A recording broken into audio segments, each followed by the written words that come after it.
18절에서 27절입니다. 마태복음 8장 18절부터 27절까지 말씀입니다. 신약성경 11년이죠. 자, 제가 18절을 먼저 읽겠습니다. 예수께서 무리가 자기를 에워싸는 것을 보시고 건너편으로 가기를 명하시니라.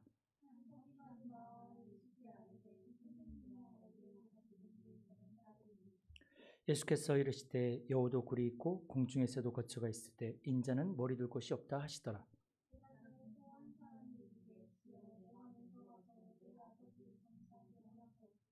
예수께서 이르시되 죽은 자들이 그들의 죽은 자들을 장사하게 하고 너는 나를 따르라 하시니라. 바다에 큰 놀이 일어나 배가 물결에 덮이게 되었을 때 예수께서는 주무시는지라.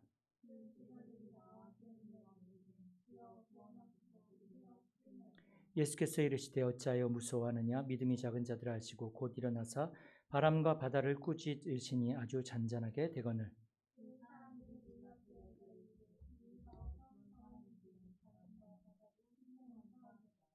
아멘. 아까 우리가 또 불렀던 찬양, 네 주를 가까이 함은, 그 찬양은 뭐 예전에도 그 배경에 대해서는 말씀드렸지만 이번 주에도 제가 아까 오전에 말씀드렸던 찬양과 또 네 주를 가까이 하게 함은 이 찬양 그 가사를 통해서 참 많은 은혜를 받았습니다.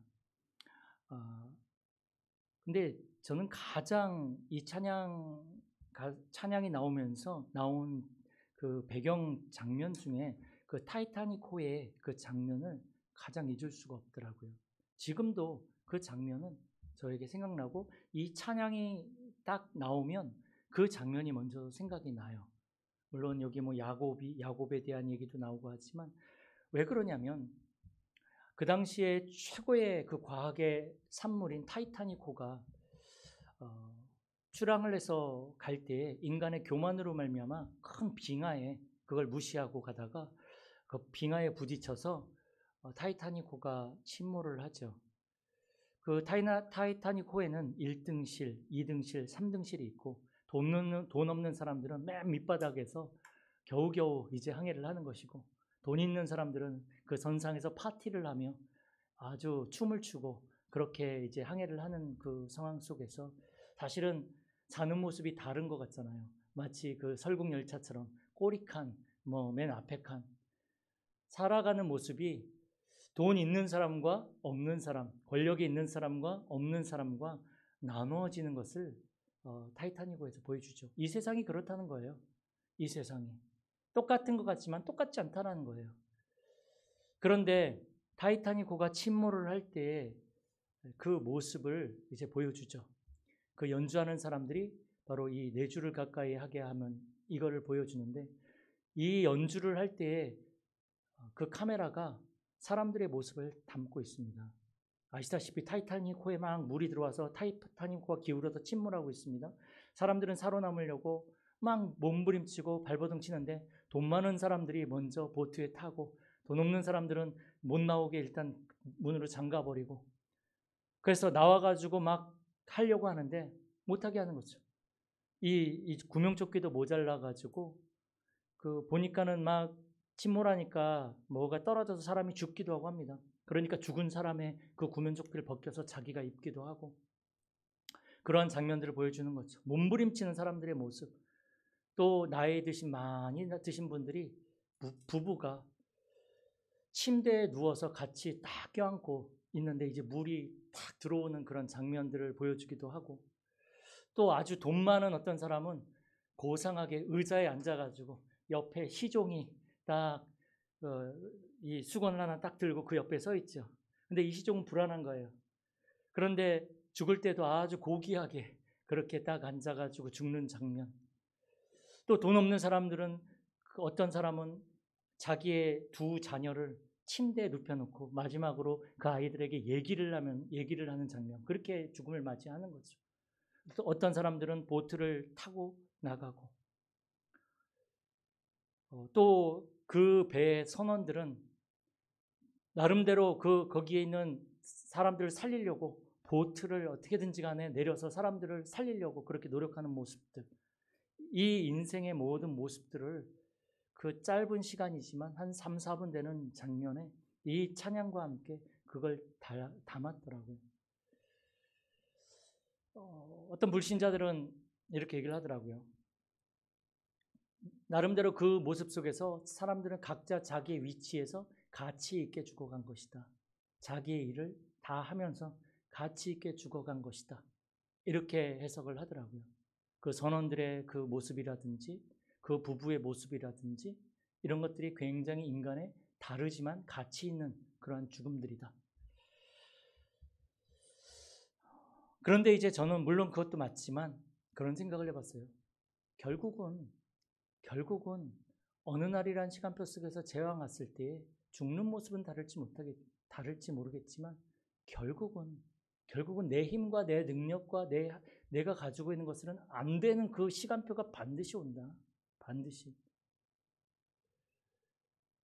정말로 내가 가지고 있는 내 인생을 성공시켜 보려고 그렇게 노력을 했는데 어느 날 내 인생이 그 타이타닉호처럼 무너진다면 내가 그렇게 발버둥 치며 쌓아왔던 내 인생이 너무 억울할 것 같아요.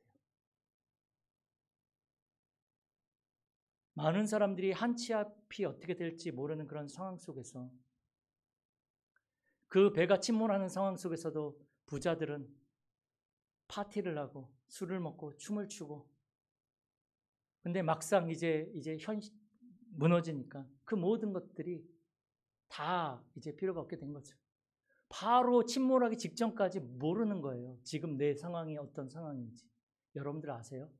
여러분들의 인생이 앞으로 어떻게 될지 잘 알고 계세요? 그래서 다 대처할 수 있으세요? 저는 안 되더라고요. 저는.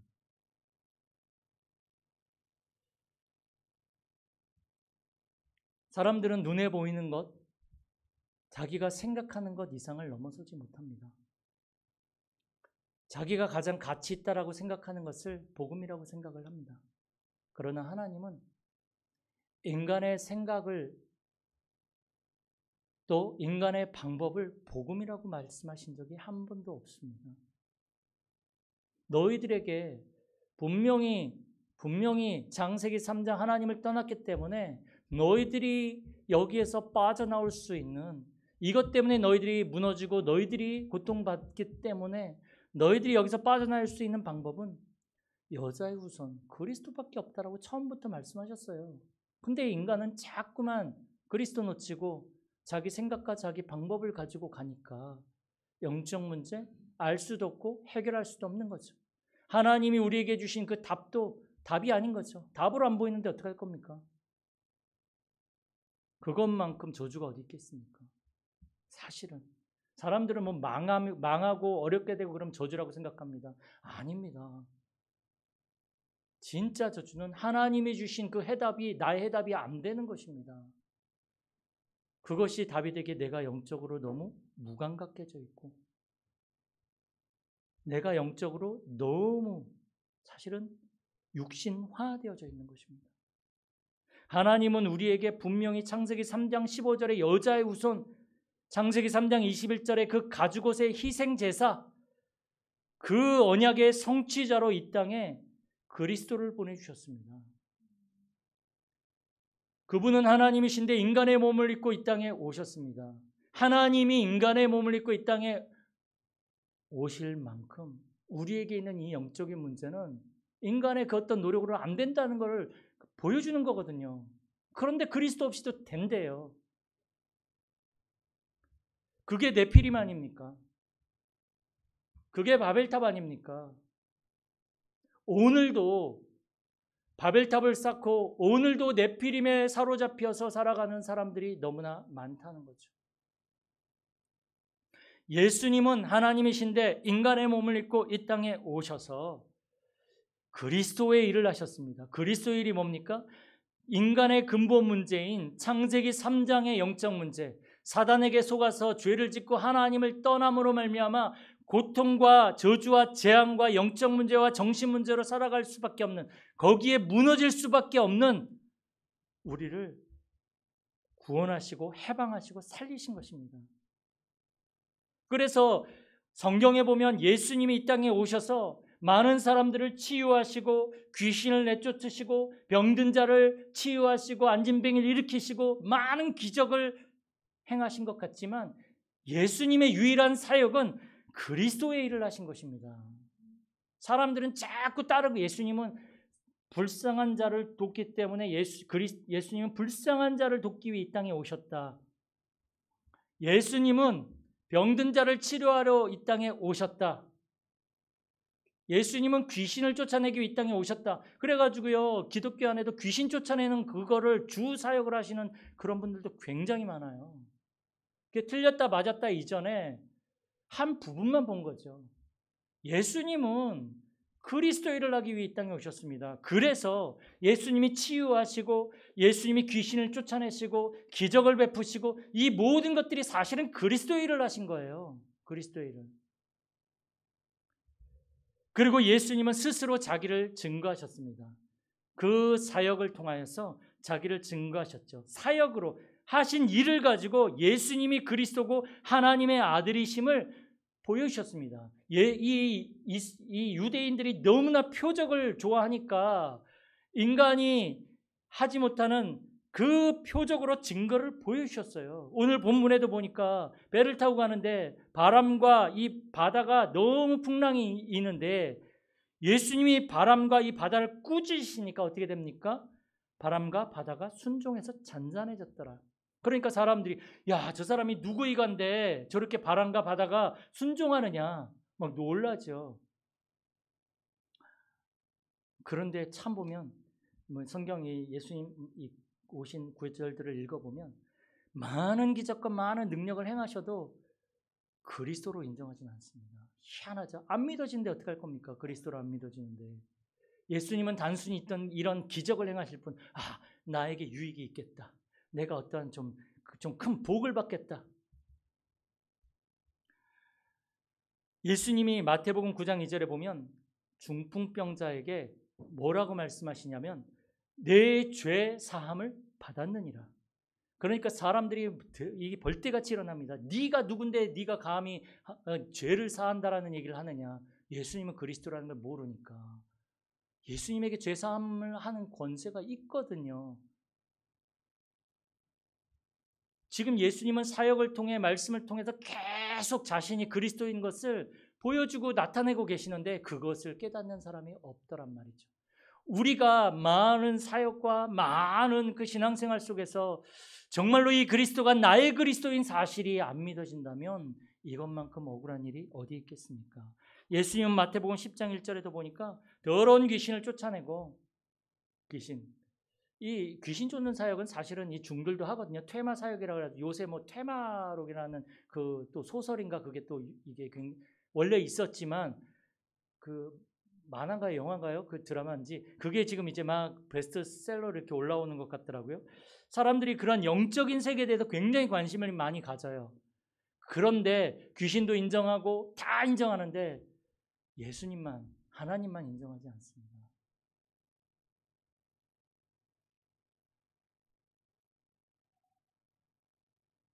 예수님이 12 제자를 부르신 이유가 분명히 여기 나와 있죠. 왜 부르셨습니까? 더러운 귀신을 쫓아내며 모든 병과 모든 약한 것을 고치는 권능을 주시기 위해서. 그런데 권능을 주시는 게 문제가 아니에요. 그들을 통해서 하나님은 이 권능을 가지고 땅끝까지 가게 하는 것이 사실은 최종 목적이거든요. 근데 사람들은 여기에서 사실 하나님 우리에게 복을 주신 이유가 뭡니까? 세계복음화라고.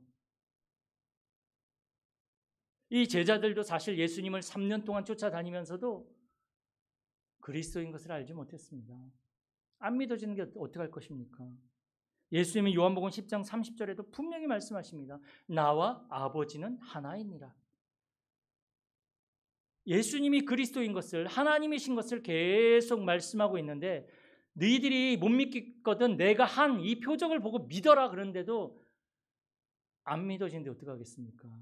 그러니까 참 이게 하나님이 우리에게 믿음을 주신 것도 정말로 은혜예요. 은혜.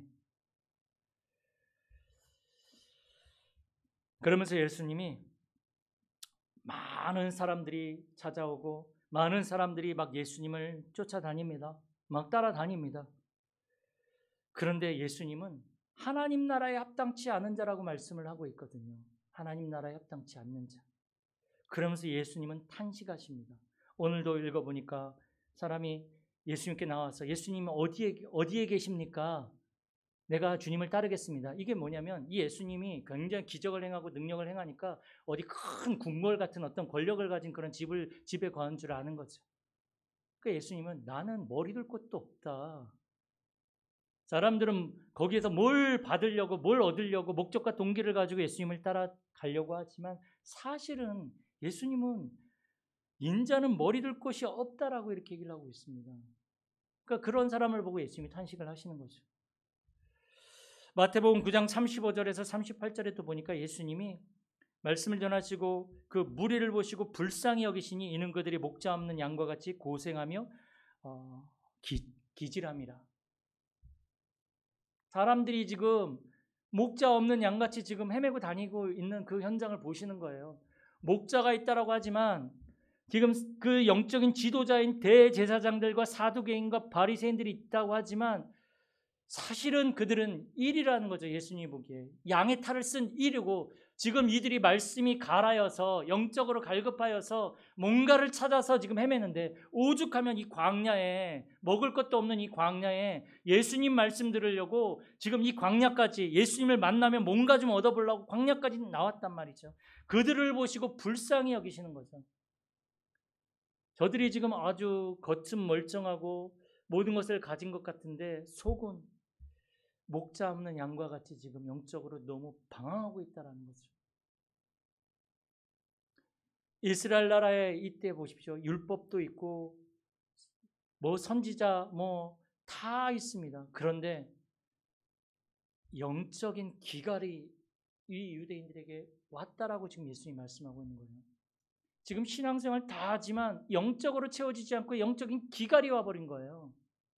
그 어떤 것도 나에게 답이 되지 않고 위로가 되지 않고 그 어떤 것도 나에게 평안이 되지 않는 거죠.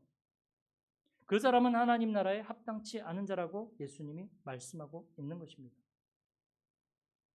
그러면서 오늘 18절, 19절, 21절에도 보면 사람들이 예수님께 그리스도로 믿든 안 믿든 나옵니다. 무리들도 나오고 종교 지도자인 서기관도 오고 다 옵니다.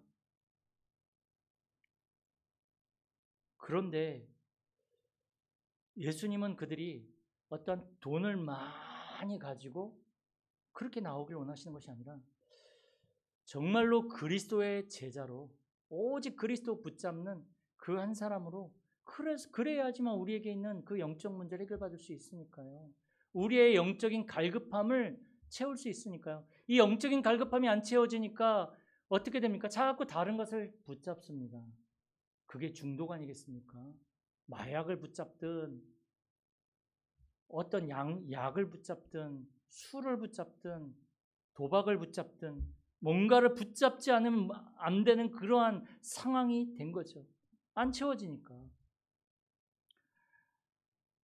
그러면서 이제 제자 중 한 사람이 이제 내가 아버지가 죽게 됐는데 이 아버지의 장례식을 죽었는데 가서 치르고 내 가족과 또 작별하게 하소서 이렇게 예수님이 얘기를 합니다. 예수님이 뭐라고 하십니까? 죽은 자들은 죽은 자들에게 두고 너는 나를 따르라. 손에 쟁기를 잡고 뒤를 돌아보는 자는 나하고 상관이 없다는 거죠. 이 말은 무슨 말입니까? 가족도 끊고 모든 곡기를 다 끊으란 말입니까? 그게 아니고 우선순위를 말하는 것입니다. 우선순위. 오직 복음, 오직 하나님의 말씀을 붙잡고 가는 자. 세상 것보다 정말로 오직 하나님의 말씀을 붙잡고 거기에서 그걸 가지고 생각하고 판단하고 결정하는 사람을 말하는 거죠. 엘리사가 부름을 받았을 때 그는 그 쟁기들과 그 모든 것들을 다 불태워버렸죠. 그게 무슨 말입니까? 자기가 컴백할 수 있는 그러한 여지를 다 없애버린 겁니다.